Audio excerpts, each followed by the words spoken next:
Hi, good evening, everyone.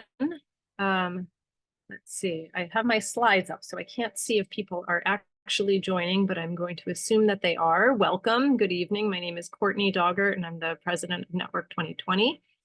Thank you all for joining us tonight to learn about Network 2020's entrepreneurial diplomacy trip to Vietnam. So we're going to talk a little bit about the program itself so that you can have some context, and then dive into why Vietnam, and talk a little bit about what it means to be a delegate. So I will go through these slides. We'll have time at the end for Q&A. So again, just to manage expectations, we're going to start with a little bit about Network 2020 and the history of the Entrepreneurial Diplomacy Program, or the EDP. We'll talk about some of the description of some of the programs that we've done in the past and what has resulted from them, and then talk a little bit about what it means to participate in the program. What are the benefits, and what do we expect of people who are participating as a delegate? So with that, we'll talk a little bit about Network 2020 itself. So we're a 20-year-old New York-based nonprofit, and we're really focused on bridging the gap between the private sector and the international affairs community. And we're also, as part of that, we're really looking to highlight and drive some innovative research and solutions to critical challenges in the international affairs space. So we do a lot of programs online. Many of you may have participated in them. So we talk a lot about what's happening in world affairs. We try to bring a lot of different perspectives in. We do a lot of these in person as well, but I think anyone who has participated in one of the entrepreneurial diplomacy programs, which really is a cornerstone program, it's been with Network 2020 since the beginning, knows that that is just one of the most transformative experiences that we have.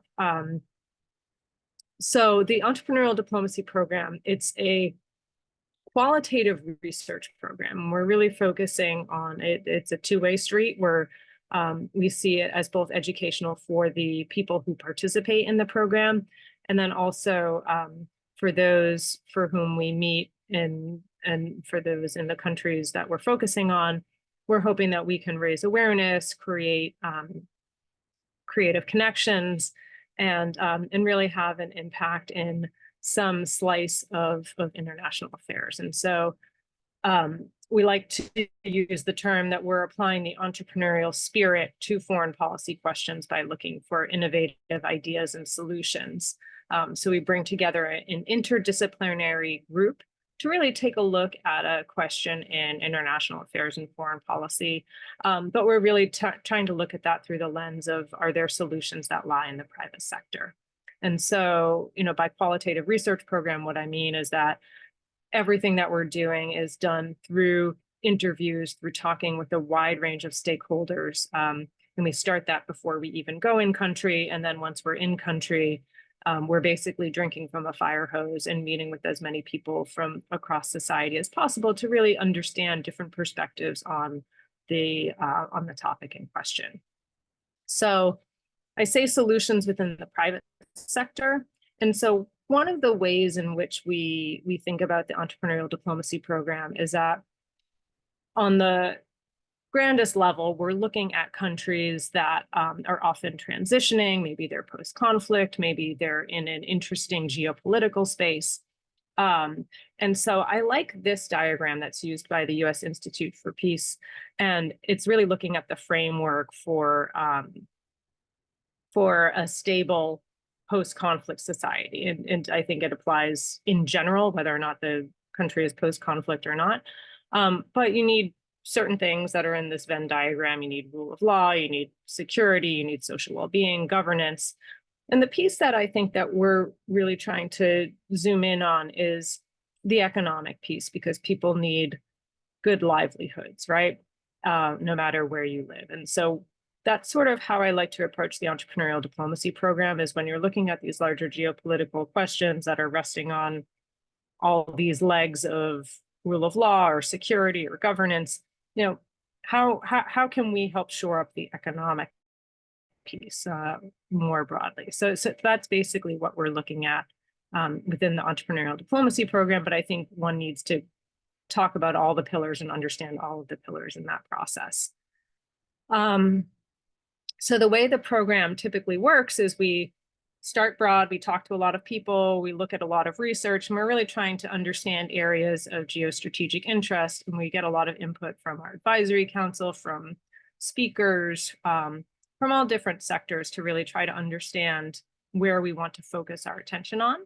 And then we move more into a due diligence phase where we're talking to a lot of people from across sectors, really trying to make connections and really build up the network within that country. We'll often hold briefings both on our virtual platform or in person that helps prepare the delegation as well as just our wider audience with information about that country. And then after about 6 months or so, we'll do our on-the-ground research where we take a group to a country in question. We'll interview leaders from government, business, media, law, civil society, et cetera. And we're really trying to understand from the perspective of people who live there and are experiencing the problem in question every day. We're really trying to understand, what do they see as gaps in U.S. policy? Where's there potential for opportunity? Maybe what we're seeing as a problem isn't a problem at all. And so we're really just trying to get a sense from all of these qualitative interviews, what the possibilities are. And then we're also working to expand our network of in-country counterparts. And then after the trip, that's sort of where we take and we synthesize all of these ideas that we've heard, this drinking from the fire hose. Often I'll sit there with all different interview notes from participants and try to sort them and arrange them. And through that, a picture really emerges of recommendations or projects that might be helpful. And so through that, we make a decision, maybe we'll focus our energy on writing a report or articles, or maybe it's something that's more about policy advocacy or raising awareness among business leaders. Or more recently, what we've been doing is a follow-up project. So we've done that in the past, and I'll get to that a little bit more later. So in terms of the countries that we're looking at, we're often looking for a country or region that is important to global security and geopolitical dynamics. Often we're looking at countries that are potentially like transitioning economies or post-conflict countries where the support of further development of a sustainable economy would be really of critical importance. And often we're trying to look for countries that are maybe flying a little bit beneath the radar. Maybe you're not reading about it in the paper every day. We're not going to China, we're not going to Russia, but we're kind of staying on the periphery because I think that there's a lot of interesting things that can happen there. So just as a brief history, we took our first trip, and that was to Turkey in 2004. And you see me right over there in the corner, very young. We went to Poland in 2005, Pakistan. We've taken a couple of trips, one of them independently, to Iran, Southeast Europe in 2016, Ukraine 2019, and then Tunisia in 2022. And so that is, those are the brief history of some of the trips that we've taken. And so again, just to reiterate, what we're really trying to do is identify and advance innovative private sector-based solutions to challenges in countries that are key to global security. And so again, the outcomes, it might be something that's awareness raising, it might be advocacy, it might potentially be program development. So we've done all of these things in the past. We've written reports, we've published articles, we've gone to Washington, and we've developed our own programs as well, including after Southeast Europe, we've done the BOLD Fellowship that is now spun off into its own independent nonprofit, and we're currently supporting a program, a startup in Tunisia that is working across the country to build micro businesses. And here's just a brief list of some of some of what we've done, some of the outcomes. And let's see. So for Vietnam, why Vietnam? So as many of you know, almost a year ago, the US and Vietnam did what was called a double upgrade. So they upgraded their partnership. They skipped a strategic partnership and went straight to a comprehensive strategic partnership. So that's just sort of outlining the importance each country has in the strategy, in their own strategy. And a lot of this has to do with China, as well as, you know, what each country's goals are. And so I think it's a really interesting case to take a look at what is happening in Vietnam a year on after the Comprehensive Strategic Partnership, or CSP, was signed, to see, you know, where things are comprehensive, where they might not be, and, you know, what are people in Vietnam thinking about the CSP. Because as you'll see on the slide, Vietnam also has a comprehensive strategic partnership with China. So they're really trying to navigate between both countries. So the objective of the trip is really to look at the current state of US-Vietnam relations, within this, you know, keeping in the CSP in mind, and really looking at the implications for entrepreneurship and innovation in particular. I think what we'll really try to do is understand, you know, what does the ecosystem look like? What are some of the opportunities for collaboration and exchange between the US and Vietnam within these sectors? Understanding what are some of the barriers and hindrances in terms of developing entrepreneurship and innovation in Vietnam, and really proposing some actionable ideas for policymakers, industry leaders, and others to help strengthen that partnership. So again, here's the framing question and the goals. And so, you know, we'd really try to, within the program itself, focus on areas that touch on entrepreneurship. And I think, like I said, we're talking about innovation, and also environmental adaptation, I think, is huge in Vietnam and is a very interesting component as well. I think as a result of the trip, I hope that we'll be able to create connections and share some knowledge that will really help strengthen the growth of Vietnam's entrepreneurial ecosystem.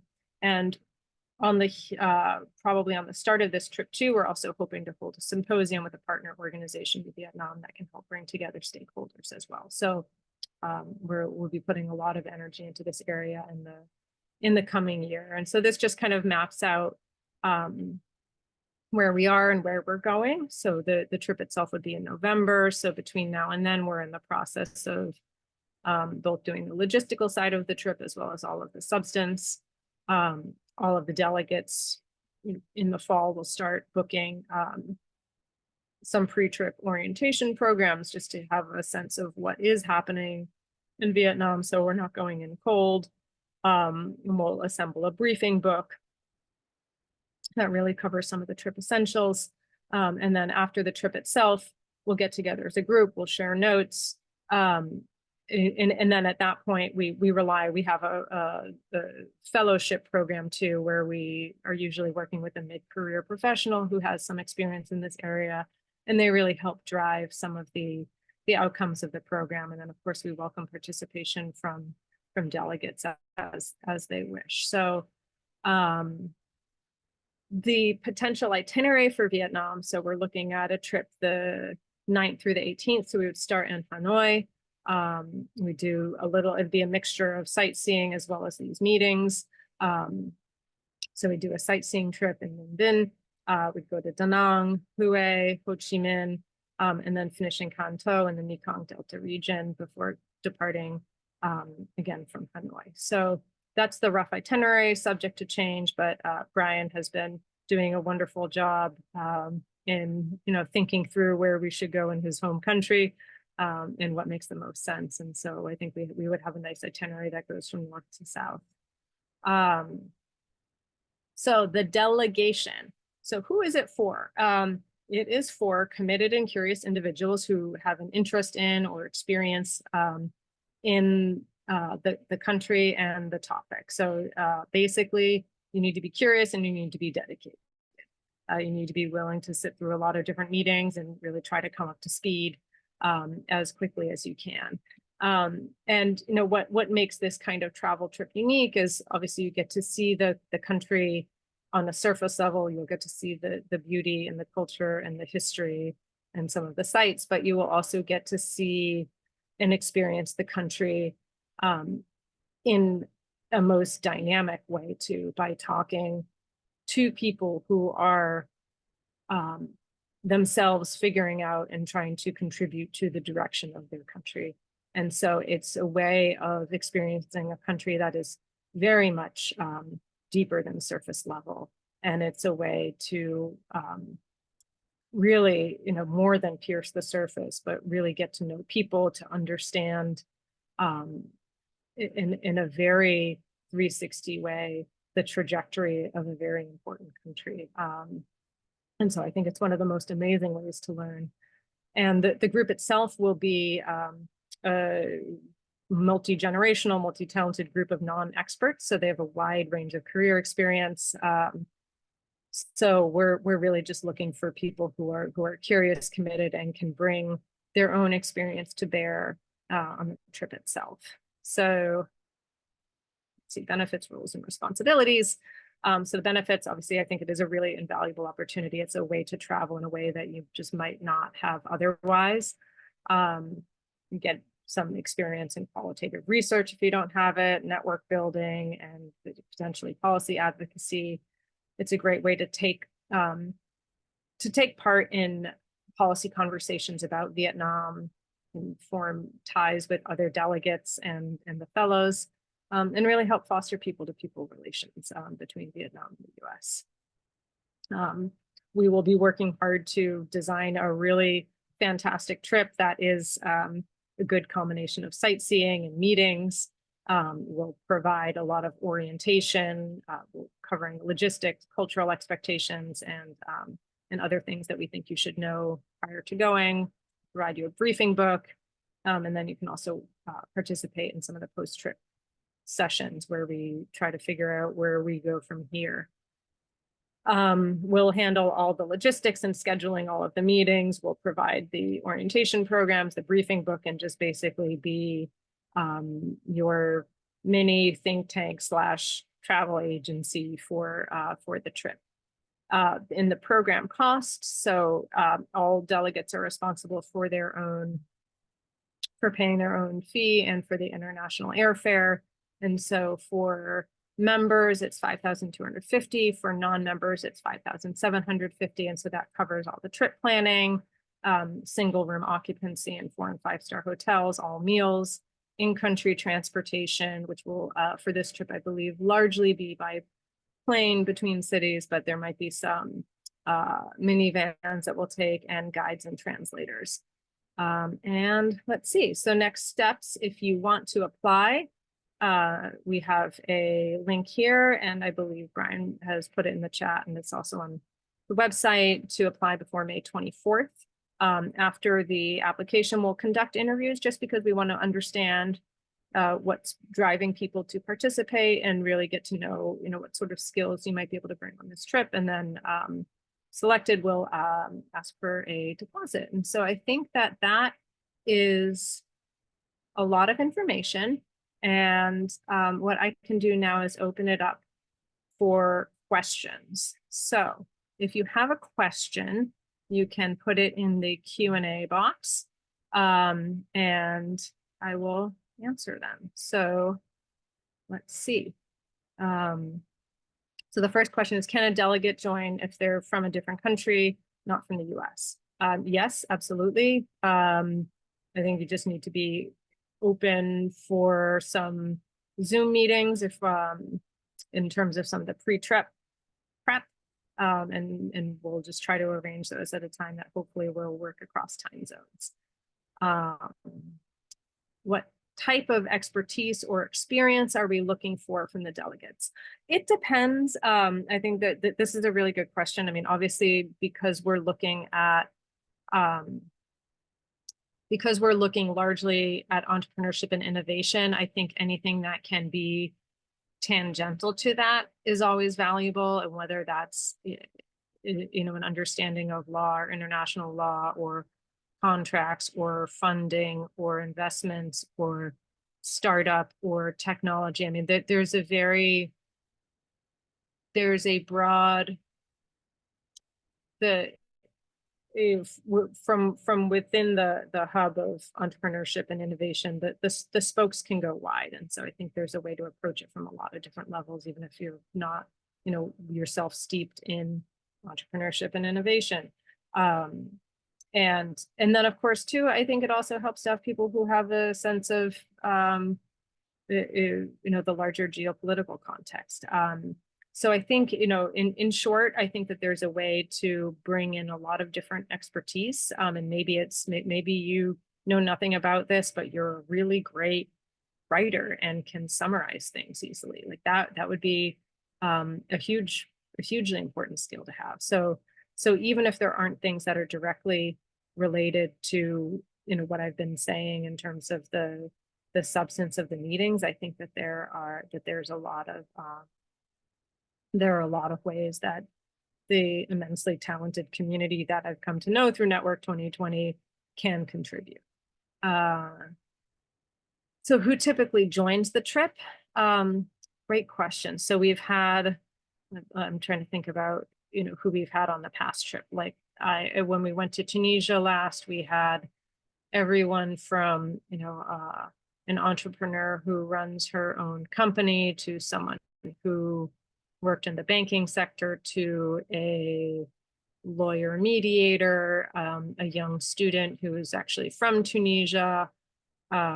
We had a really widely ranging and diverse group. And that was actually, I remember one of the comments, at one of the final dinners we had in Tunisia was that it's very rare to get a group like this together, especially on a travel trip, because the experiences and the generations were so vast, in terms of ages and professions. And so I think that the participants actually really enjoyed that. It was a really wonderful, nice group of smart, intelligent, curious people, and not a group that would have come together in any other way. And so I think that people really appreciated that. What are some of the activities we can expect on the trip, and how much of the trip will be spent on meetings compared to cultural activities?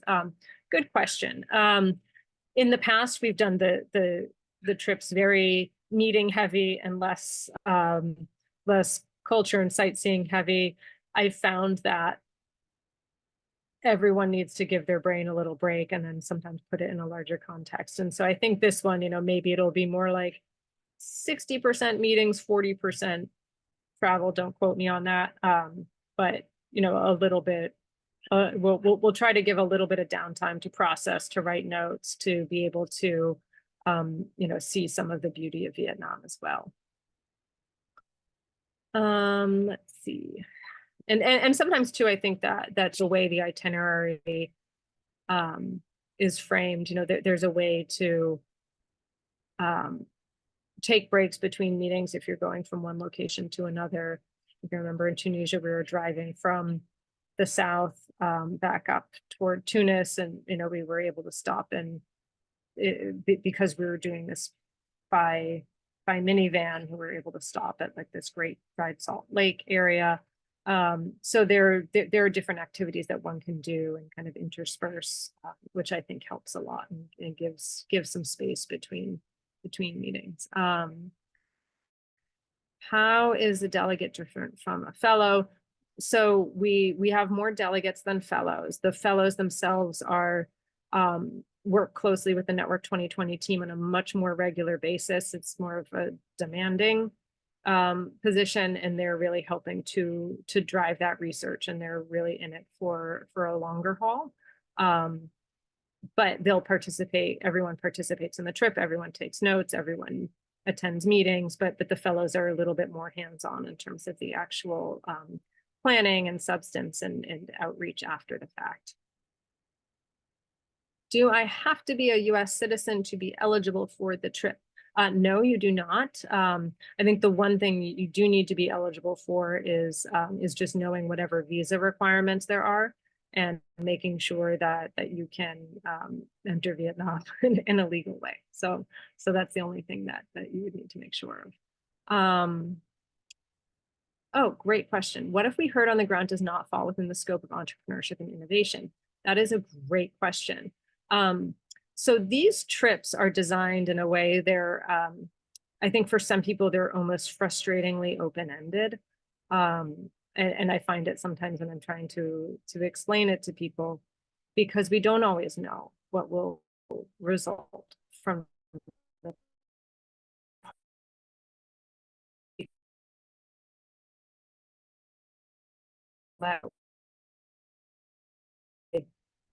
we're meeting with people and we say, we're really interested in understanding the CSP a year on and how are things going in entrepreneurship and innovation? And the answer is fine, or we don't care about that, or whatever it is. But people really care about, um, you know, educational exchange and really fostering ties and training or something like that. Just making things up.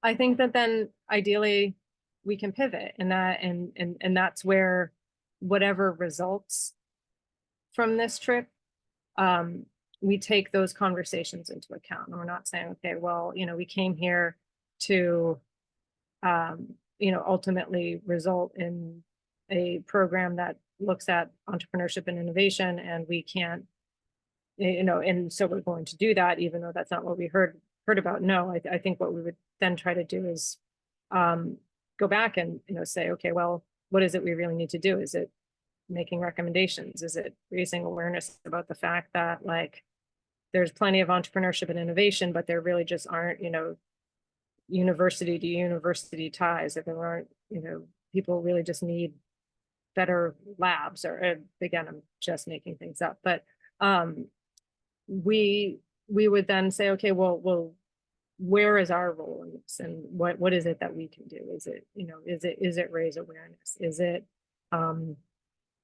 think about who we know in our network and make some sort of connections to see where something might happen? So it's a really good question, and that's what makes these trips very interesting, because we don't know what will result. I think we have an idea going in of what we want to know and what we want to learn about, but we need to be able to be adaptable to what we hear, and I think that's a really important part. Okay, what is the next country after this one? We don't know yet. Right now, we're just focused on this one. So, but we're always open to suggestions. So please feel free to reach out. Unfortunately, we're for better or for worse, we're a small staff, so we can only do so much at once. But I think that we would, we're always interested in hearing suggestions. So the next two questions are fairly similar. Who from the Vietnamese government will delegates expect to meet, and what organizations would we be meeting with there? These are both great questions. I think while I can't give specifics, I would say we'd want to meet, and with the government, again, I don't know at this moment what kinds of connections we can make. I know we'd be interested in talking to people who are working again on matters of economics and innovation and entrepreneurship, and so we're working right now on connecting with people in relevant ministries, and I think we'd want to do that on the local level as well. In the past, for past trips that we've taken, we've met. We're not going to meet at super high levels at this trip, but I know in the past, we have met with parliamentarians. We've met with, mayors of cities. Think about who else we've met from other governments. It's ranged, but we've made some good high level connections at both local and national levels with different trips. But again, we're trying to get a range of viewpoints in as well, and so I think it matters who we're speaking to in order to do that. And then in terms of the organizations that we're meeting with, again, we will be working on that. I would expect that we will meet with a lot of startups, for example, as well, and people within the entrepreneurship ecosystem, as well, people that might be working in a civil society capacity to try to facilitate that. So I think we would really be trying to ensure that we can reach a range of people. And so typically what we do as the itinerary comes into shape, we'll start to share that as well with others. So are there other questions? No. Anyone? Okay. Well, with that, I want to say thank you all for joining us tonight. We'd love to, if you have any questions that I didn't answer or perhaps didn't answer in a way that made sense, please feel free to reach out to me or Brian. Or if you have any questions about the application itself, again, also please feel free to reach out. We're happy to help you along in this process. So with that, thank you very much, and have a wonderful evening, everybody.